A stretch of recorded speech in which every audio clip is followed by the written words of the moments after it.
Iraq में Hezbollah और उससे संबंधित गुटों के ठिकानों पर अमेरिकी सेना ने हमला किया है। हमला अमेरिकी राष्ट्रपति के निर्देश पर किया गया है।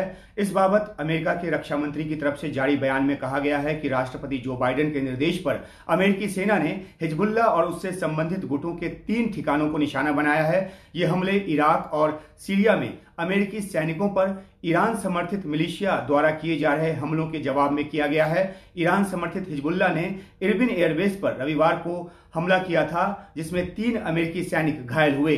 व्हाइट हाउस की तरफ से जारी बयान में कहा गया कि यह हमला ड्रोन से किया गया और इसके लिए सीधे तौर पर ईरान को जिम्मेदार ठहराया गया है। इसके बाद अमेरिकी राष्ट्रपति ने इराक में जो हिजबुल्लाह के ठिकाने हैं उस पर हमले के निर्देश दिए। अमेरिका की तरफ से जारी बयान में साफ किया गया है कि अगर अमेरिकी सैनिकों और उसके बेस पर हमले जारी रहे तो अमेरिका उसका माकूल जवाब देगा और कठोर जवाब देगा। गौरतलब है कि मध्य अक्टूबर से अब तक इराक और सीरिया में अमेरिकी सेना को निशाना बनाकर 100 से ज्यादा हमले हो चुके हैं। 22 दिसंबर तक का जो आंकड़ा मौजूद है उसके मुताबिक 102 हमले हुए थे, उनमें से 47 इराक में और 55 सीरिया में हुए थे। इन हमलों में ड्रोन, रॉकेट, मोर्टार और कम दूरी की बैलिस्टिक मिसाइल तक का प्रयोग किया गया। हालांकि अधिकतर हमले निशाने तक नहीं पहुंचे या फिर उनको निशाने तक पहुंचने से पहले ही मार गिराया गया, नाकाम कर दिया गया हमले को। फिर भी इन हमलों में 70 के करीब अमेरिकी सैनिकों के घायल होने की खबर आई। पेंटागन के मुताबिक वो मामूली रूप से घायल हैं।